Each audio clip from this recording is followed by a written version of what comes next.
Blimey O'Reilly. Crumbs. Oh, yeah, there we go. Hey, what the ho? Crumbs. Ho. Hello. It's Monday. It's midday, or it's just gone midday. So that can only mean one thing. What do you mean? Hello. Hey. This is, oh, good Lord. Hang on. Who used to, that was like Chegger's laugh, wasn't it? Oh my goodness me. I'm channeling He died way too. He died way too young. You'd have been good on children's television. I can't believe I just channeled my inner Chegwin. Did you hear that? Hey, how terrible was that? Yeah, it was terrible. Ugh. It was terrible. Very nice. Very nice fellow, Keith Chegwin. Very nice fellow. Shall we try and be professional just for once? It's very rare, but hello, everybody. Just before we do go professional, can I suggest one thing? I actually found it quite shocking when Keith Chegwin decided to present a program on Channel 5 called Naked Jungle. Oh God, it was awful. It was just like, what the hell? What the hell was that about? Yeah, that was quite distressing. Yeah. Now, why is this is interesting. I'm just wondering why the video hasn't arrived on my Facebook page. I have no idea. Oh, no one else is wondering that, but it's I'm fine. wondering. No, I'm wondering that. It's just me to myself. I'm a perfectionist. You know how it is. I've got to tell you something.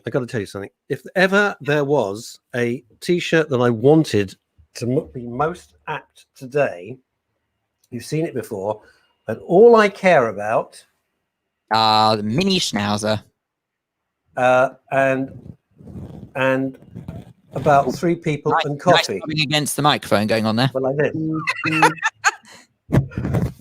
I got lots to talk about today.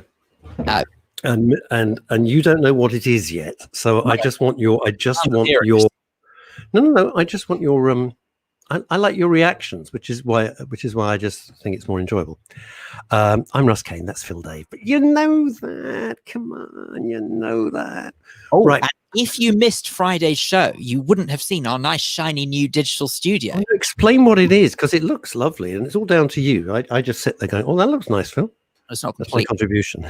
But just so you know, in case you're looking at this with some sense of confusion and perplexion, and you're thinking to yourself, this looks like Russ and Phil's show, but it doesn't quite look like Russ and Phil's show. Well, the reason is because it is still the Daily Show, but we decided that we were going to try and reach further afield. Okay.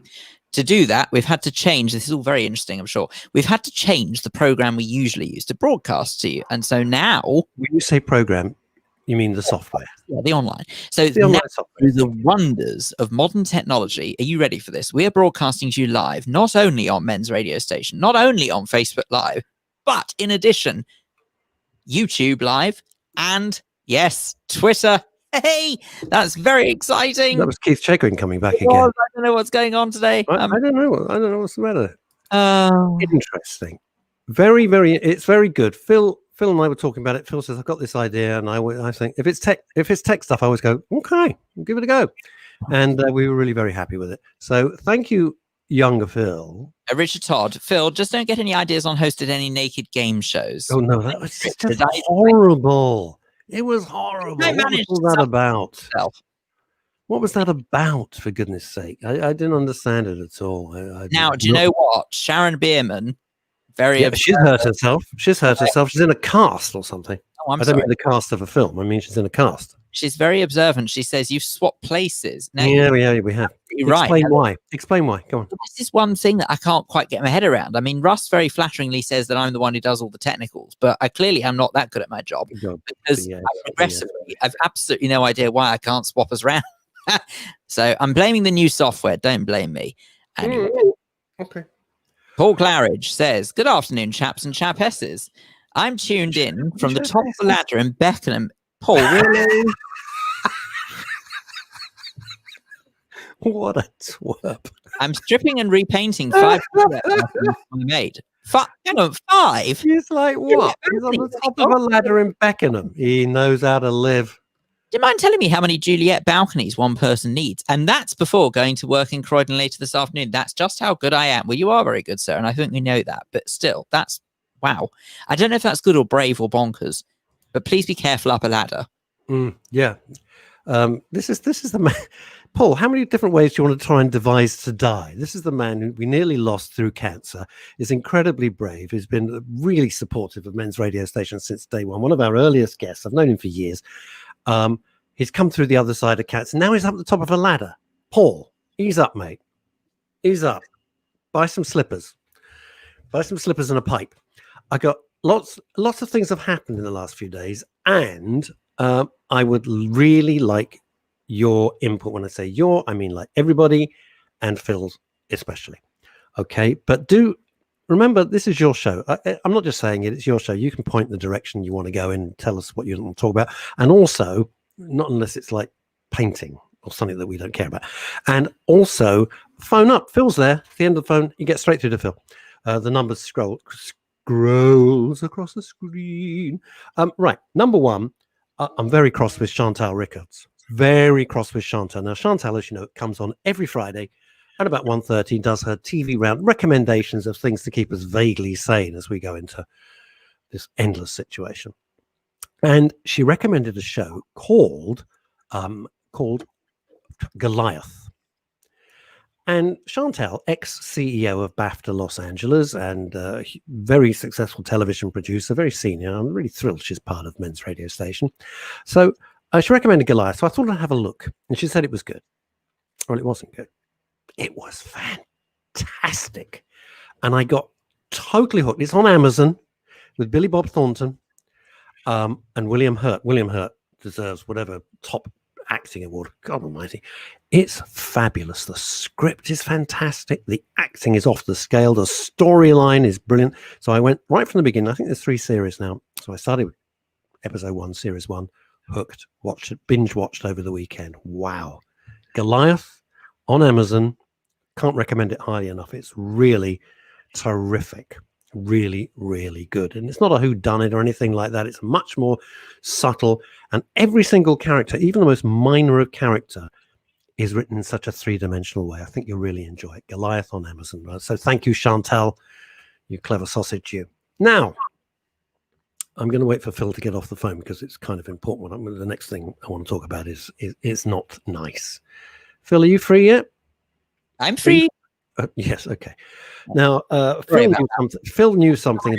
That was someone who's very kindly phoning up and inquiring about Men's Radio Station. Not necessarily anything to do with the show, but probably didn't realise that I was live on air, darling. But anyway. Did it say, have you been involved in a car crash recently? Yes.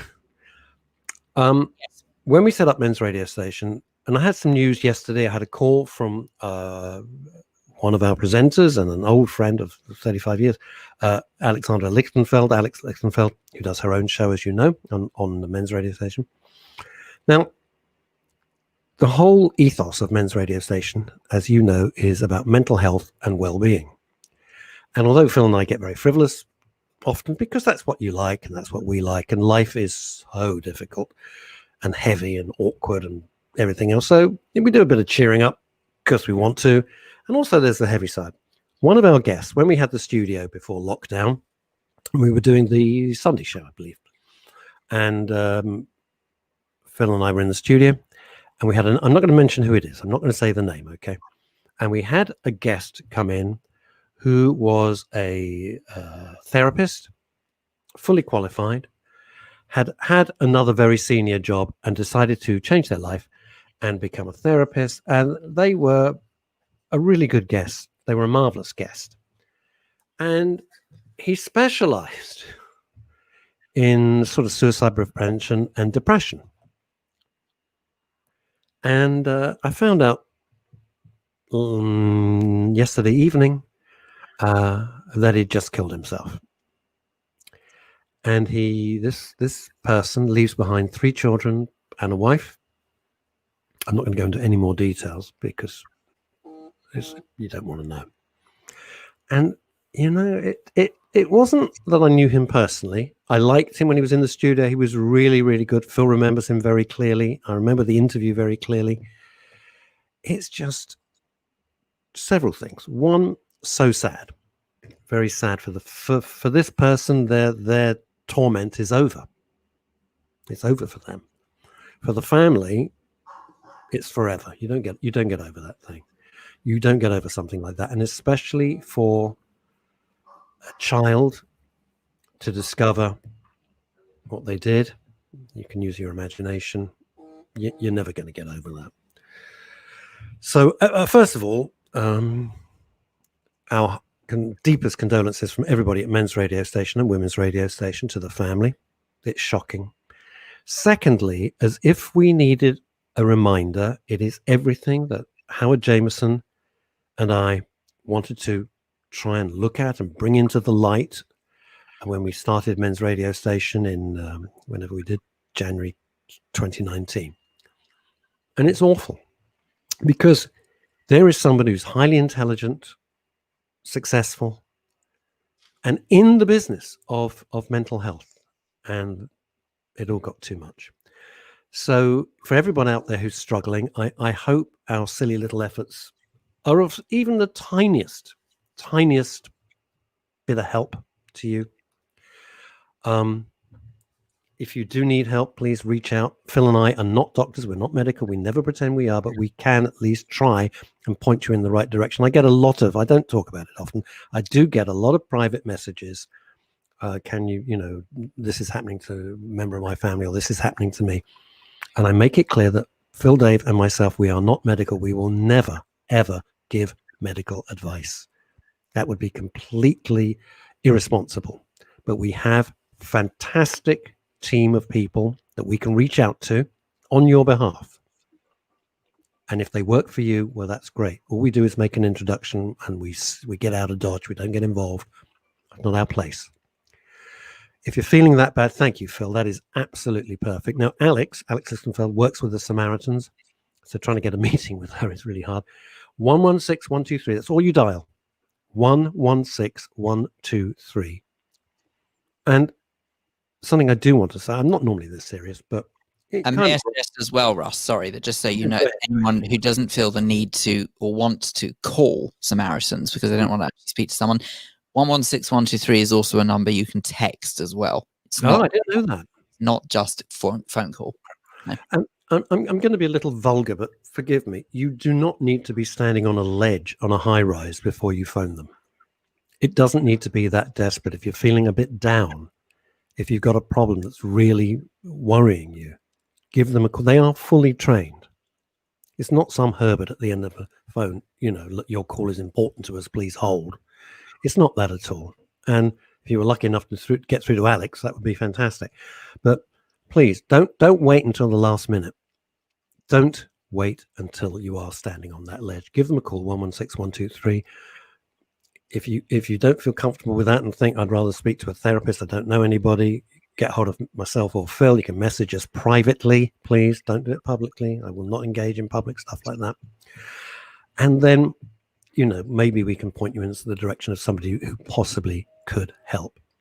The other thing as well is that there is such I don't like the word stigma because it's always been a dirty word, but it's even dirtier now for some reason. But there's always been a stigma associated with people who feel the need to call the Samaritans, even if they think it for a split second, they'll think to themselves, "No, thank you very much." Couldn't possibly do that. That's for people who, as you say, Russ, are on the ledge. That kind of individual is the one who desperately needs the Samaritan. I don't. The Samaritans, I believe, are one of the most underrated charities out there because I'm sure they're used far more than we realize because people don't necessarily go around talking about using it. To be honest, it's not the kind of thing one goes boasting about. However, I would say that they are brilliant at prevention as well. So in other words, if you are getting to a stage where you think the cracks are starting to show, that you're feeling that you're falling apart a little bit, don't wait until it gets desperate. Just call, because you know what? Even if they say, actually, do you know what? Maybe this isn't what you need. Surely that's got to be better than letting it. They won't. And one of the things you're right about, Steve, because what they won't say is, why the hell are you calling us? You're fine. It's like, you got a blocked sink and you're calling the fire engines. Why you didn't? It's not that at all. They will talk to you. So I think the important thing is don't wait until you are that desperate. Take some interventive action and give them a call. As I always say in life, what's the worst that can happen? You give them a call, you feel a bit better. You're not going to feel any worse, that's for sure. They're fully trained. They're very sympathetic. My friend Larry did it as well, and the training was, he told me about it, it was terrific and quite stunning as well, quite surprising. Thank you. Thank you, Paul. Right. You can also email the Samaritans, J-O, at samaritans.org. Thank you. You're quite right. Paul, that's really, really helpful. Thank you so much. You know, I said to Alex on the phone, I said, well, you know, I'm always confused about suicide because in some ways it's such a selfish act. And forgive me, I know I'm putting my hand in a hornet's nest because it's over for you. And you are, that's done. And, you know, unless you have particular religious views, your suffering is over. And the suffering from your family is just about to start. So I can't imagine being in that turmoil where you would let your family have to endure that for the rest of their lives. It gives you some tiny little inkling of what must be going through their heads. It's shocking. I mean, in the true sense, I don't mean shocking tut. I mean, it's shocking. The pain that person must be in is just appalling. So anyway, if I ever felt that we had a purpose and a place in this world, in this crazy mixed up world that we're in now, you know, that's why we're here, to have fun and to try and help and to give a voice to those who don't have a voice, you know, you can't phone up the BBC and talk about this. They won't do it. You want to talk about what type of biscuit dunk in your tea, phone BBC local radio. If you want to have a proper conversation about anything you want, just call men's radio station or women's radio station. We're on 24 hours a day, which brings me on to the next thing. I do have to say in defense, though, that when I did work on BBC local radio, there were one for that. But even so, there is not necessarily dedicated output in quite the same way that MRS is. Well, the point about it is, if you felt terrible, you could phone up now or any time and just get straight through to Phil. Then you're on air, and you can talk about what the hell you like. It's unfiltered, all right? Unless you sound like a complete Looney Tune, but it's unfiltered. If you get through to the BBC, you get through to somebody like Phil wearing his other hat of his many hats, and they would say, "What do you want to talk about?" Well, and they'd give you a whole grilling, and they would see, what does it fit into the flow of the show? Does the presenter, would they be able to deal with this? And if you've got some kid behind the mic, it's not going to happen. They've got no experience. Chrissy They've got no experience of life. Chrissy Holt says some people won't even do that. I think she's talking about texting or emailing Samaritan. She said, I know 2 people who didn't tell anyone. I think it's selfish too. Loved one is, well, I've been there, but you know, losing one of your children is my biggest nightmare, and it is my biggest nightmare. You know, losing your wife isn't great, but losing your children, I don't. You'd have to dig so deep. And I wasn't saying, let's be clear, I wasn't saying it was selfish, because the person who does it is in such a state of despair. They're not thinking in a rational way. Obviously, no one. Actually, what's curious is that their rational thinking is that they're causing such pain, misery, and suffering to those around them that the only answer is they're better off without them. Because I've had this conversation, I'm sure you have as well, Russ, but I've had this in the studio. You know who with? Yeah, with numerous individuals who have attempted to take their own lives and said in no uncertain term, but how could you be that selfish? Asked outright. Yeah. How could you be that selfish? Yep. And not one of them doesn't give the same answer.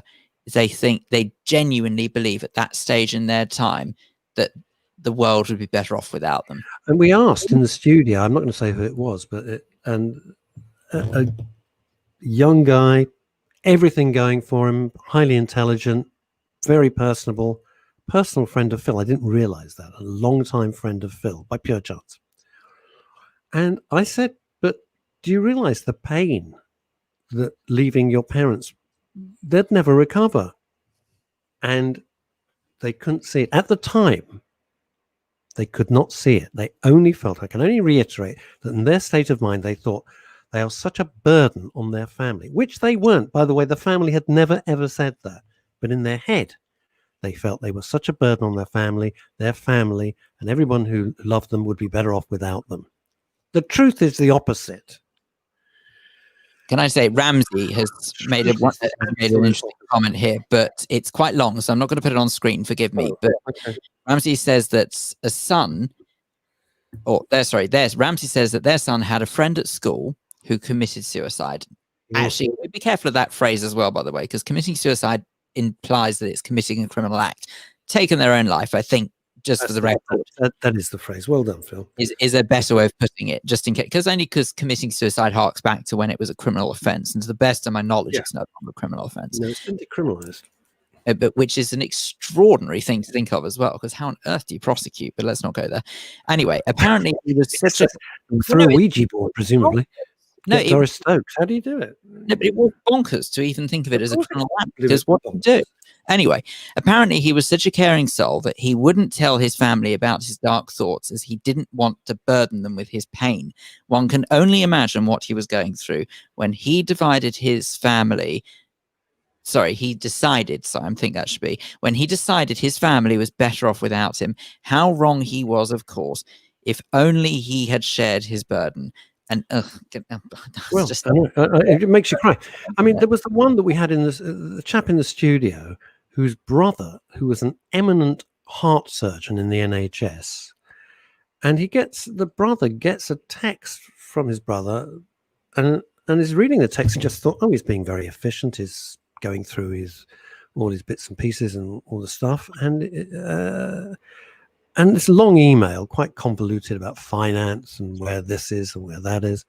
And it gets to the end of the email and it says, I'm at Beachy Head. Goodbye. Man. Doesn't it go to demonstrate as well, actually, that sort of the thought process that one has to go through in that stage of their life, if they are getting ready to leave everything behind, that they're toying with the idea so much that they actually have to write out instructions for their family. Anyway, but by the way, no, you're right. You're right. Might I suggest that Chrissy Holt is very excited because she's put, "Yay, I'm on YouTube because FB won't play." Oh, well, that's good. No. So doesn't it go to show we've justified our switch over to the new system? Now, as you know, I'm wearing a T-shirt which just says, "All I care about is my mini schnauzer, maybe 3 people, and coffee." And I'm trying to just crank it. I'm trying to crank it up on my computer. It's being very, very slow and fussy. All right. So I'll tell you what it is, gang. Just purely for amusement, I put a picture of a woman up on Facebook, and all I put with the picture was, "Okay, who's this? No Googling." And I'd been looking at the photo and I had no idea who it was. And the reason I put it up was that when I found out who it was, because I could see it was causing a bit of a stir, I was absolutely stunned. Because it was the most extraordinary transformation I think I've ever seen of a person who you thought you knew what they looked like and how they look now. So Russ, please forgive me for putting the pause button on this for a split second, but Paul Rose has said something that I had no idea, and I can only apologize that I didn't know this. This is unbelievable. It's unbelievable to think that the family could be prosecuted if someone took their own life prior to 1991. How amazing! I had no idea. Wow. So why are they? And you can't even go there because that is just bonkers. But like, they've just lost someone and now they're going to get prosecuted. Why is it their fault? Because that implies fault, doesn't it? Wow. Paul, I had no idea that was the law. The only thing I can think of, and don't get me wrong, this is absolutely not any help to someone who's in that desperate a situation, but maybe it was done as a deterrent. As it, God. No, I get it, but that's not going to help, is it? Poor choice of really just not going to help. I'm being perfectly serious. I wonder if that's what it was, because obviously it was in a day when there was look, let's be honest, there's not really an amazing understanding of mental health now, but back in those days, it was even less of an understanding. And one can only assume that was their thought process, is that if you actually knew that what you did would have consequences for the family left behind, maybe, I don't know. So Okay. Well, Paul, thank you for that. I had no idea. That is very, very instructional. Anyway, my point about putting up the picture of this mystery person was that I was so amazed at the transformation, and just for amusement, nothing else whatsoever.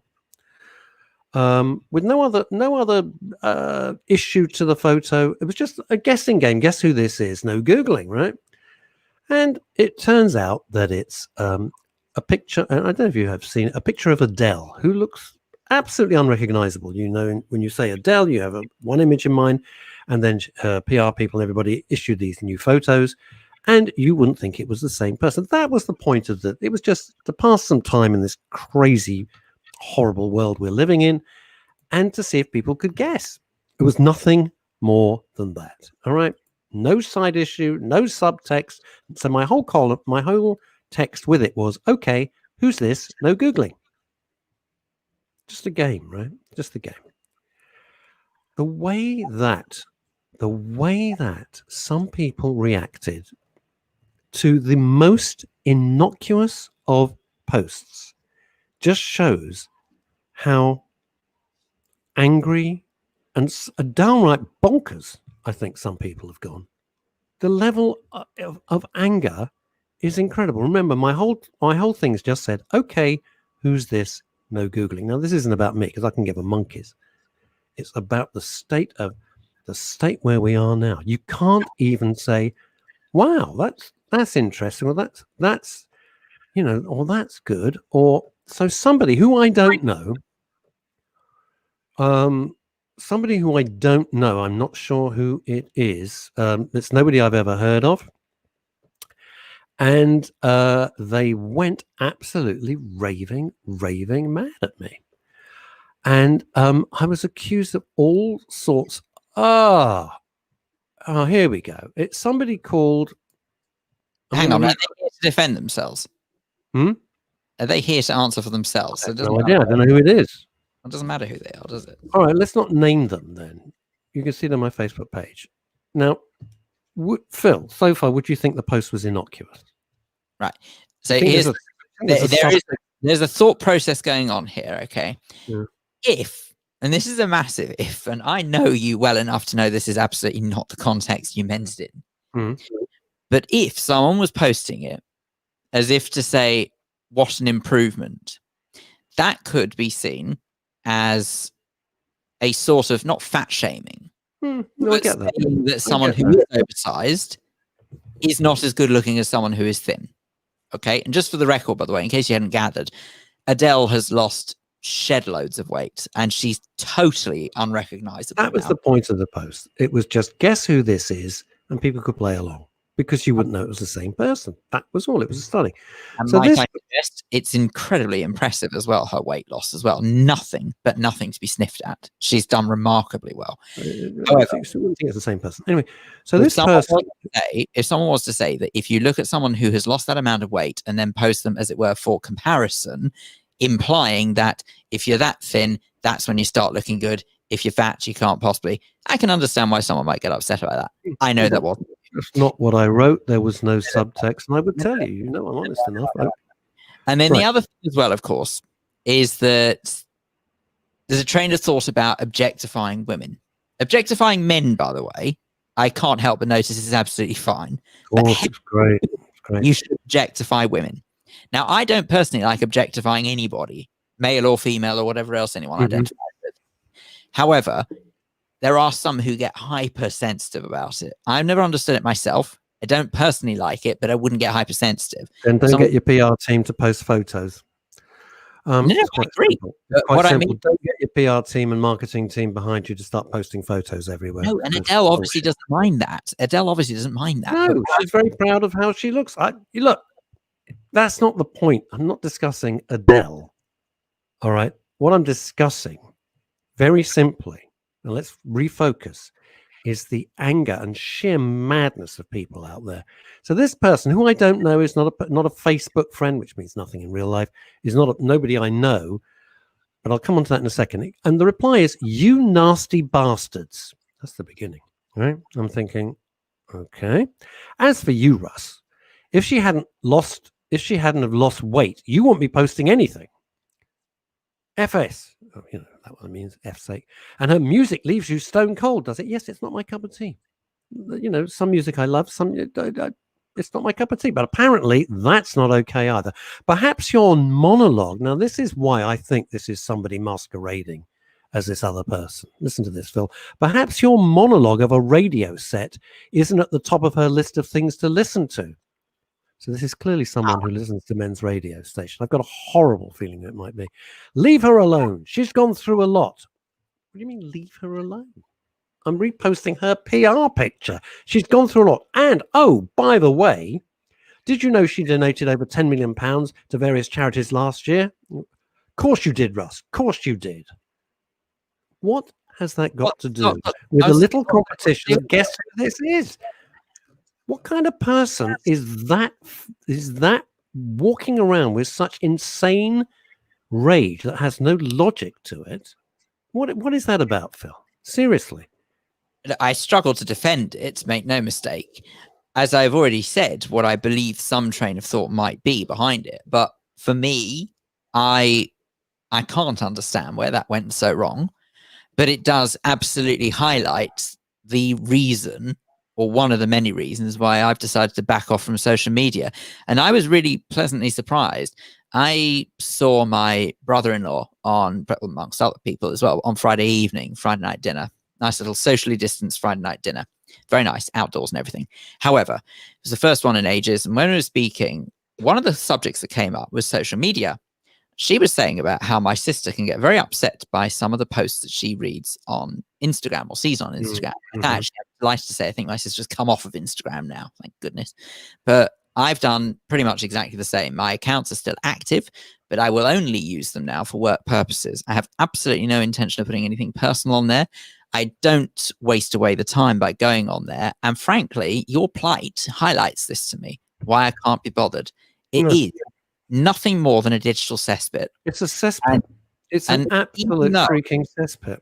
But even though I consider myself to be mentally quite strong, I might not be. You know, there may be someone professionally watching this who can see the cracks and says, oh, that's what you think.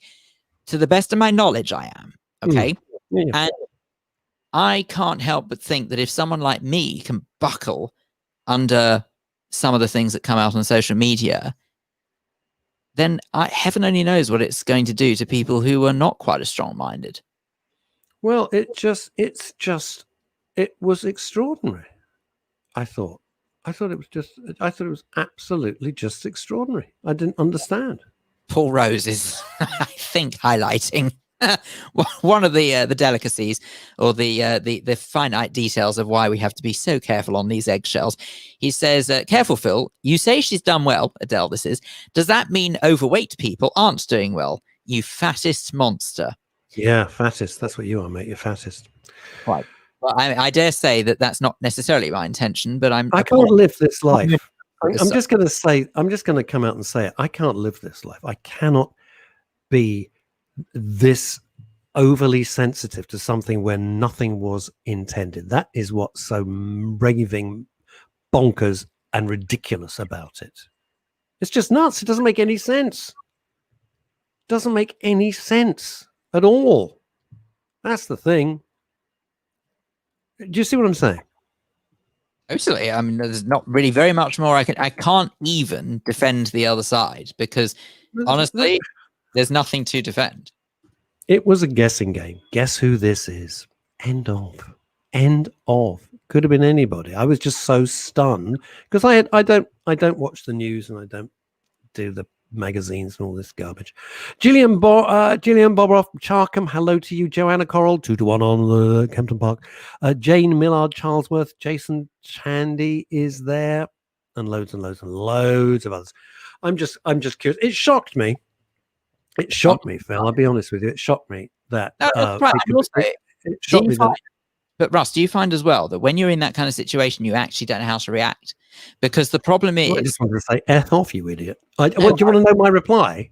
No, but I'm being serious. But do you find... Do you want to know my reply? You said that, you know, well, sure.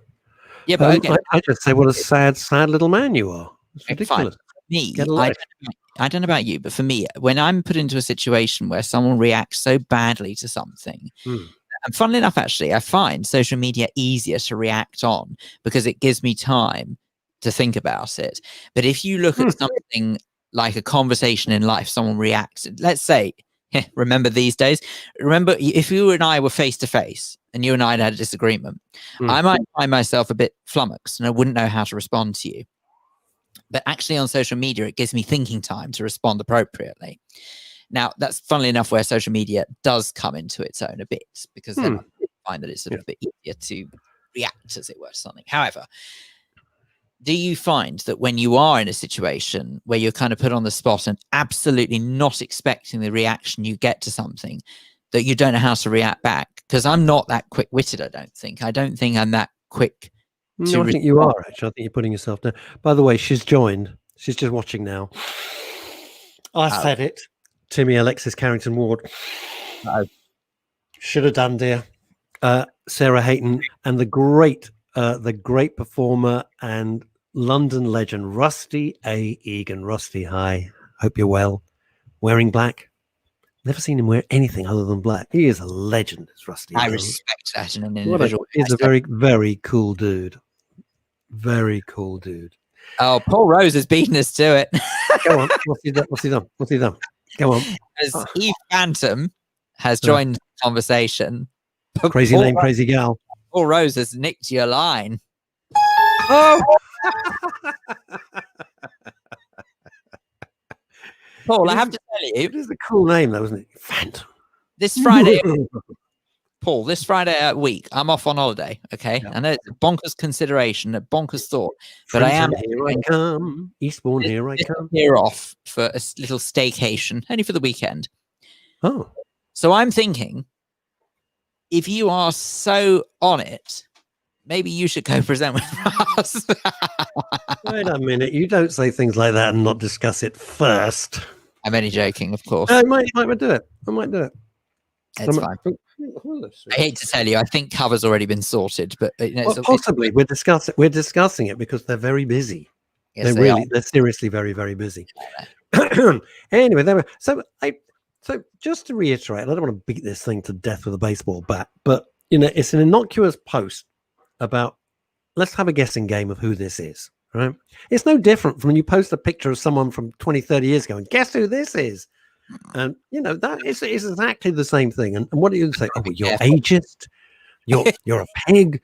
No. I mean, if it's so, the picture was amazing and stunning, and on so many levels. And so we draw a conclusion. One, you're not allowed to post pictures of anybody, even though it's their PR pictures put out officially. Two, you are not allowed to say, well, I don't really like their music. That's obviously completely, you have to like everybody else's. You have to. It's the law now, apparently. And three, you can't have a joke. What a stinking world we live in. It's Russell, crap, isn't it? It's rubbish. May I suggest? Yep. Don't get on the wrong side of me, because I tell you what I could do instead for cover. What? Oh God, no, you won't. Do you know what? Can I do anyone who's listening to this, anyone who's not watching, Timmy Alexis Ward has offered his services. I said it. Yeah, 3 hours. We don't want 3 hours all about you. This is how Timmy would deal with it, right? Timmy would deal with it like somebody phones up, my life is a shambles. My family have left me. I'm all alone. Well, not my problem, dear, is it? I said it. That's how Oh, come on, Timmy. I've got to tell you. I know I'm not necessarily known for being the most sensitive person out there, but really, Timmy he is one of the funniest people. I've mentioned it before, but if you ever go onto YouTube and you're feeling a bit down, just go onto his show. He puts his heart and soul into it. Silly cow. And the production value of this thing, it's all done with one person. The production value is incredible. It's like an ITV show, seriously. And it's called Here She Is. Slightly camp, as you may have gathered. If you don't like camp, it's not for you. But it's funny. I mean, it's just funny. It's silly. It's kind of potty. It's just it's very enjoyable. You know, if you just want cheering up, here she is, Timmy Alexis Carrington Ward. I do mention it because I think people do need cheering up in all sorts of different ways. You know, Richard Todd has got a very good point here, but he's actually, before I read it, he says the ending has got a ... implying there's more to come. So, Richard, it's not that I'm not reading out your comment or Russ isn't reading out your comment, but finish off what you're saying. It's not all there. So, just in case. You'll save every one of us. That's Barry J. Allen. Flash. Oh, Jackie King, who used to be the Flying Eye on Capital Radio and now lives beautifully on the coast. And she lives on the coast and has these fabulous dogs. The pictures just make me laugh. Hello, Dave Brock, Bobby Depper, Roberta Depper there. Some interesting stuff you've been posting recently, Bobby. And Billy Mobayed, always interesting. And the lovely, lovely, lovely Joan Noble, who just seems the most charming woman, Rafael Marquez Romero. I have to apologize to Richard Todd. No, what's the matter? Looks like the new system doesn't display all of it. So that's precisely why. If I go onto Facebook... Now you've upset. Now we've lost a listener. I'm sorry, Richard. Claire Young's joined us. Hello, Claire. Here. Richard actually says that I'm getting so frustrated with social media. I mentioned a couple of weeks back that I'm from a small town in Cheshire, and we have in the past 2 months had a BLM, Black Lives Matter movement. In Cheshire, in a small town? He says more or less take over the town main Facebook page, which previously was about recommendations for services, missing dogs, etc. Oh, God forbid. If you dare to disagree and anything with anything that they say, your comments are reported to admin as, quote, racist. He goes on to say that their threads get closed or your comments removed. Yesterday, I challenged admin. Their response was to kick me out and block me. Get out of town. So we also have a sarcastic group too that I'm a member of, which basically takes the proverbial out of things and life in general. Good. Of course, the BLM subject often comes up. We have lighthearted banter, and those posts are screenshots by the BLM lot. That's okay. So be careful with that, with the people from the Black Lives Matter movement, and shared to Twitter and their Facebook page, brand us all as racist. Oh, they clearly have no idea what the word sarcastic means. Or human, or having a life. I might also suggest as well, that you really, a lot of people don't actually know the definition of the word racist. I know that sounds ridiculous, but it doesn't sound ridiculous because it's the default position for everything. Anything you don't, well, you're racist. Shut up. You don't know. It's ridiculous. For the record, can we actually, I'm going to put the definition of the words. Here you go. And while you're doing that, I'm going to repeat the story I told on Friday, because this is the world we're living in and it's absolutely raving mad. And this is going to end very, very badly. Racist. Read it out, Philip. A person who shows or feels discrimination or prejudice against people or other races, or who believes that a particular race is superior to another. Now, at no point do you ever hear me, anyone else, and I've been accused of such things as well, believe me, saying that, in fact, on the contrary, on the absolute contrary, I am such a believer that everyone should be on an even keel, that I'm often the one fighting against the diehard lefties who believe that there are some people who need elevating to another level just to make sure the scales are balanced. If you want true balance, then I would suggest note just one thing. If someone has blood running through them, they're a human being. And I don't mean other animals. You know what I mean. Yeah, you get it. But anyway. So this was the story from Friday. If you missed it, I'm going to repeat it. A very dear friend of mine had to go to the shops. They've been very, very, very careful because they've not been well. They're in the shop, got their mask on, keeping social distance. Somebody barges past them, literally pushes past them, no mask, and pushes in the queue. So my friend, who is an extremely nice woman, says, "Excuse me, social distancing." Fair enough so far? Bloke turns around and starts screaming at her that she's a racist. I'm sorry, can you join the dots for me here? We're in a global pandemic. Life has absolutely collapsed. People are doing their best. This particular person has been seriously ill and is at risk. She's wearing a mask. She had to go out to get some stuff. Somebody barges in the queue, not wearing a mask, jumps the queue. They say, "Excuse me, social distancing," because they're right in their face. And my friend is accused of being a racist. Juliet McDermott. This default position has got to stop.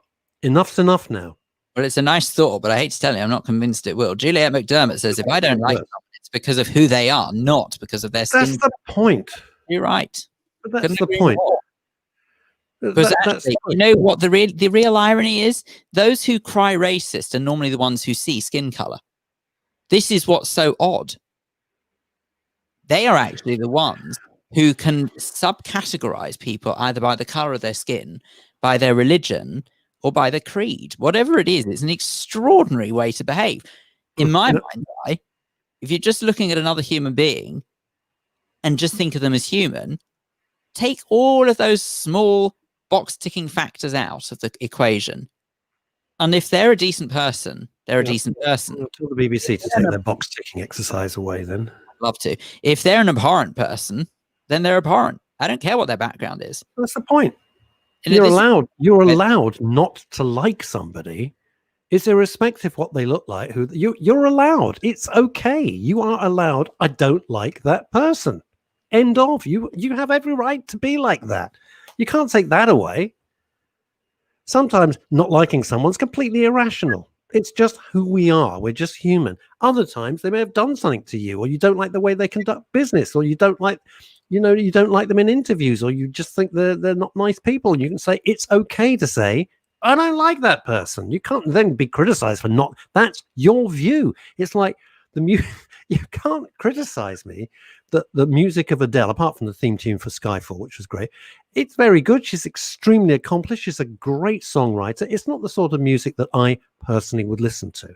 That's my choice. You can't say, well, you're wrong. No, I'm not wrong. I'm not wrong. I'm not right. It's just that I admire her as an artist for her skills, her vocal skills, her writing skills. Is it the sort of music that I would listen to when I'm walking my dog? No. Any more that you can say to me, you're wrong. You love AC/DC. You like Metallica. You like Rush. Yeah, love them. Listen to it all the time, right? You can't say, and I love the Stones, right? And Led Zeppelin and a lot of other heavy stuff as well. George Thorogood and the Destroyers and all that. You can't say you're wrong. It's what I like. Doesn't mean you've got to like it.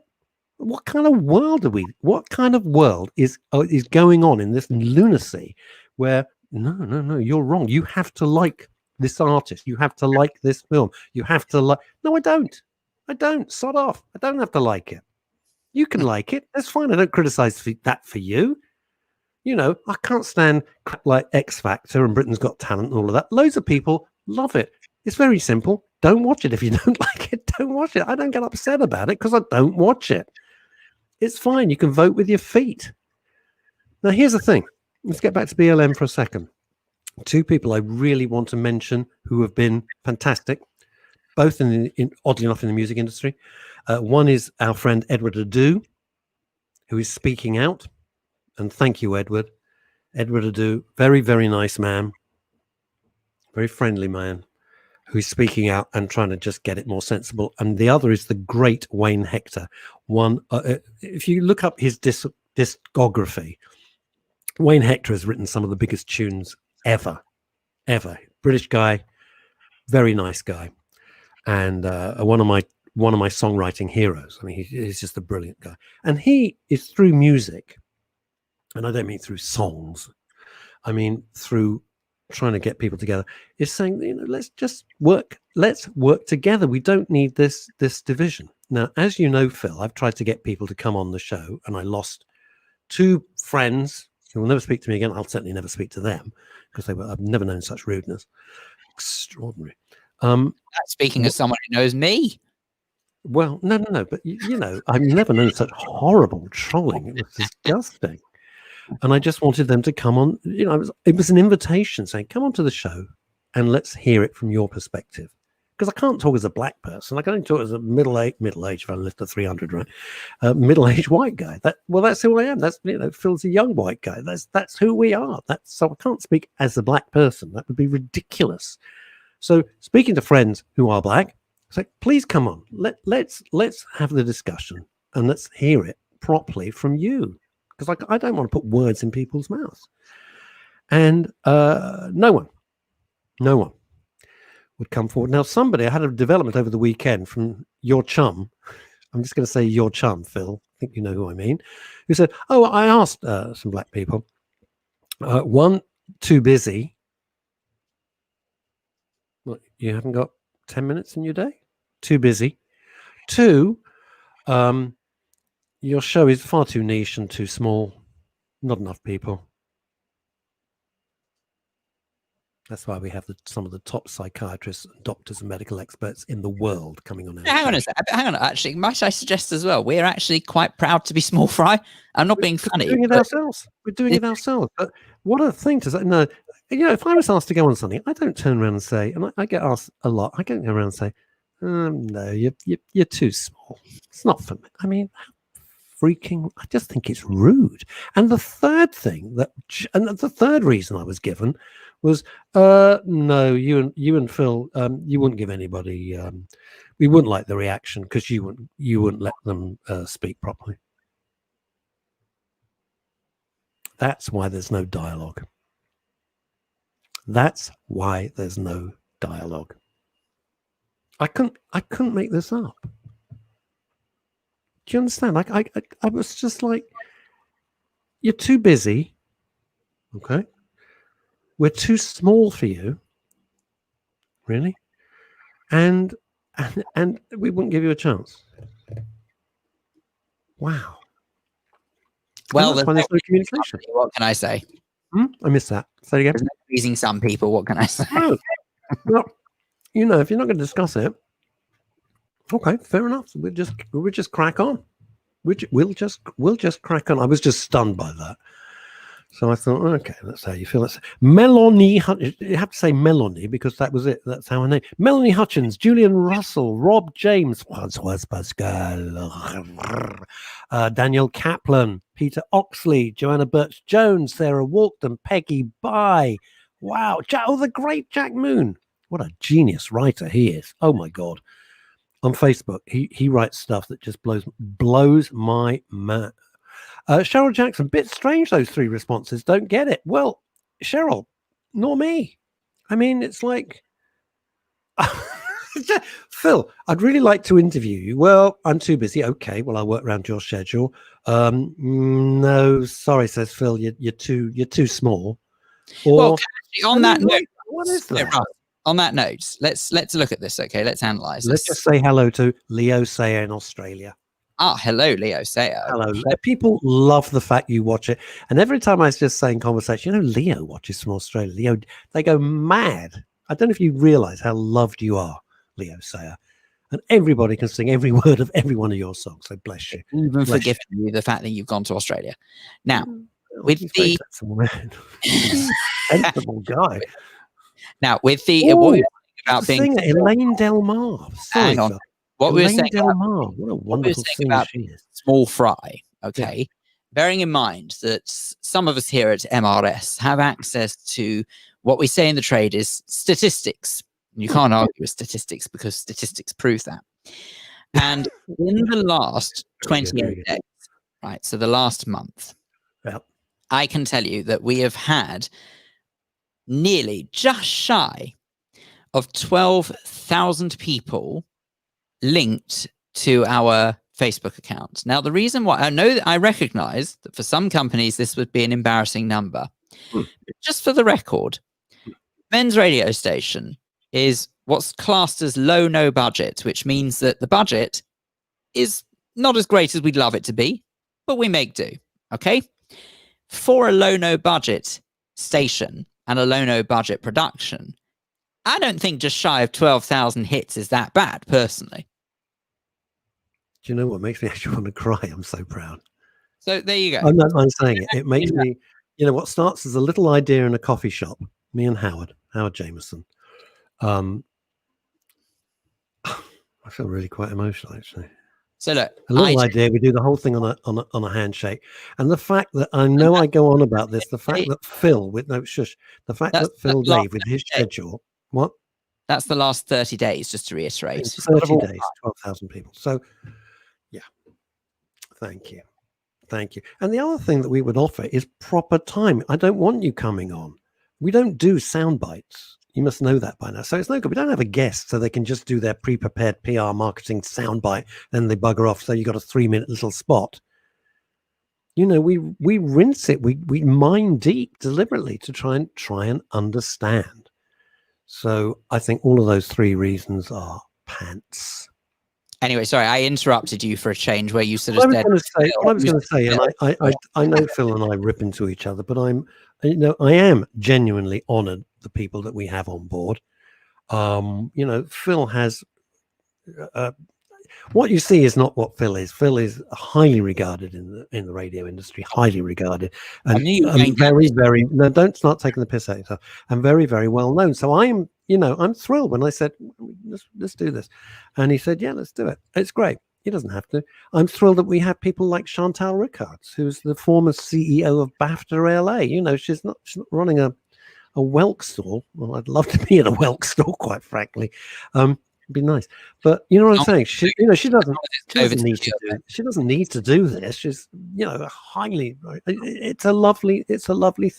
It's great that we've got all these doctors and people who come on and give their time, because we've got no budget. No one gets paid. They don't get paid to come on the show. You understand that? They are there as guests. They give their time voluntarily, which is terrific. If we could move towards getting a DAB license, believe me, I'd be on it like a rocket. But the last time we asked, it was £120,000.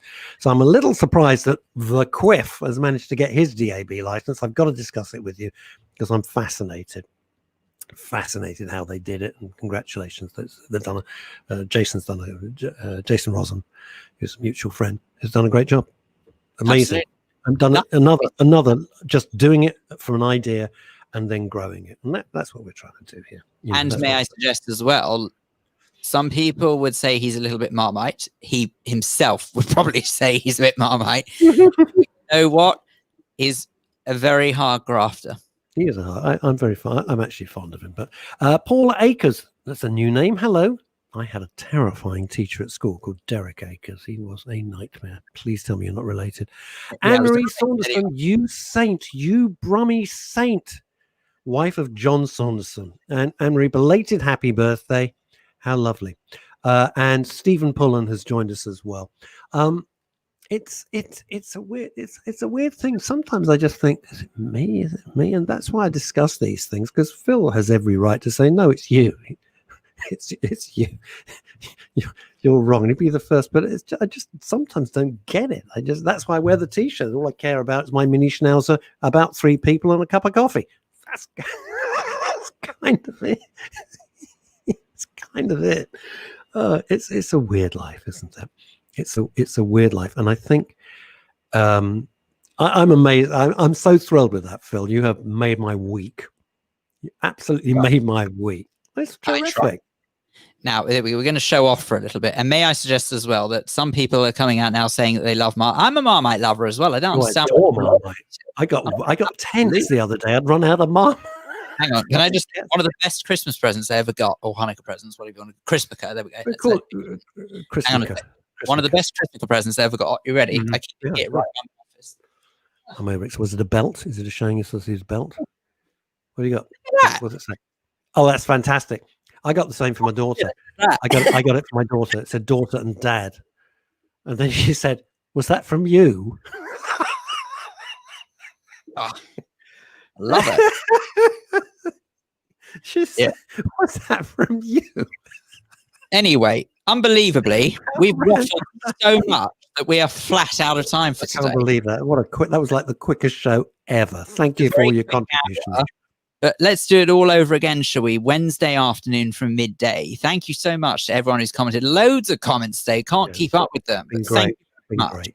And also, may I say as well, thank you very much to whoever those 12,000 are who have one by one made their way to the Men's Radio Station Facebook page, because we really appreciate that more than you'll ever know. You have no idea. You really have no idea what it means. He's Russ Kane. I'm Phil Dave, and thank you. Have a great afternoon, whatever the devil you're up to. We'll see you Wednesday from midday. Bye-bye, everybody.